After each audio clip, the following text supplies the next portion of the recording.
Conversa de bastidor com Bernardo Melo Franco.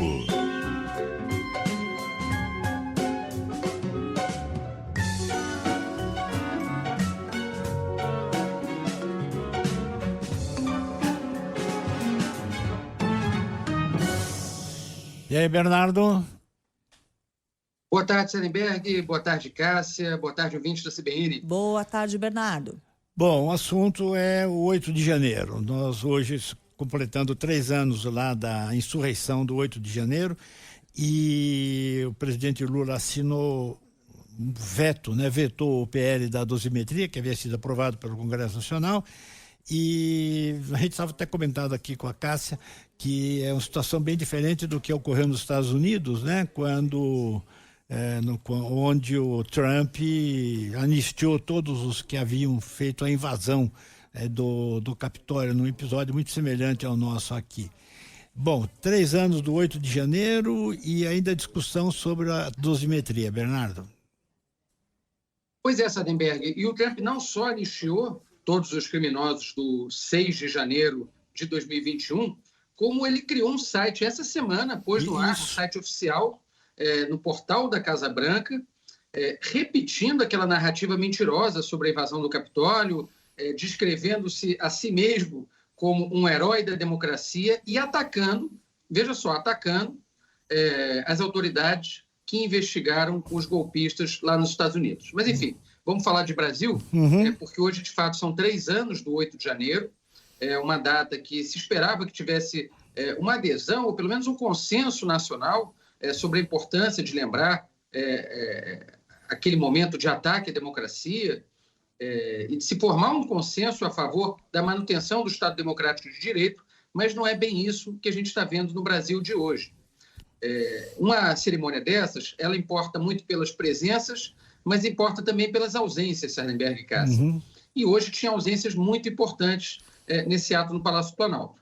O presidente da Câmara, Hugo Mota, o presidente do Senado, Davi Alcolumbre, e os 11 ministros do Supremo Tribunal Federal, aliás, 10 agora, porque está com uma cadeira vaga, nenhum deles compareceu. Então, esse ato, que foi imaginado inicialmente como um ato de caráter de Estado, acabou tomando as tintas de um ato de governo. E, de certa forma, também, já que a gente entrou em 2026, um ato de natureza também político-eleitoral. A gente vê que o presidente Lula aproveitou o discurso para mandar algumas mensagens ali que não tem muito a ver com o 8 de janeiro, mas tem a ver, sim, com aquilo que ele deve defender na campanha, a ideia de reconstrução do país, de crescimento econômico, enfim.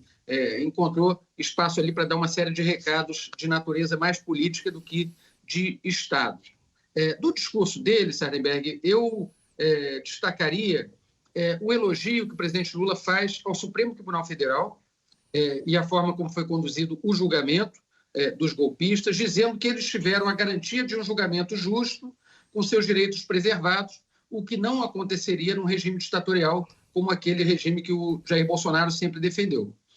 Mas o fato é que os ministros do Supremo não compareceram, não estiveram lá, não quiseram tomar parte dessa foto do dia de hoje. O Lula também atacou ali indiretamente o deputado Eduardo Bolsonaro, quando ele fala de traidores da pátria que conspiram contra o Brasil lá fora, mas é importante também ressaltar, o presidente não fez nenhuma referência à situação da Venezuela ou ao Donald Trump ou a essas encrencas geopolíticas que a gente está assistindo nesse momento. Então também foi tomada a opção de ficar apenas na situação brasileira.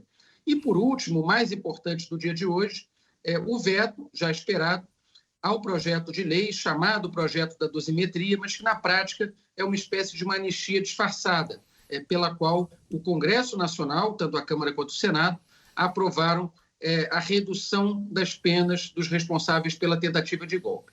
Tudo isso, Sarenberg e Cássia, é uma espécie de uma coreografia, de um jogo ensaiado. A gente sabe que o presidente Lula ia vetar e a gente sabe que, muito provavelmente, o Congresso vai derrubar esse veto no futuro próximo. Mas fica para a campanha eleitoral a mensagem de que o Lula não foi conivente, enfim, não assinou embaixo dessa anistia disfarçada para os bolsonaristas. Agora, se acontecer, Bernardo, que de fato se imagina que vai ocorrer, como você disse, de o Congresso derrubar o veto do presidente Lula, Pode acabar essa discussão da dosimetria no Supremo?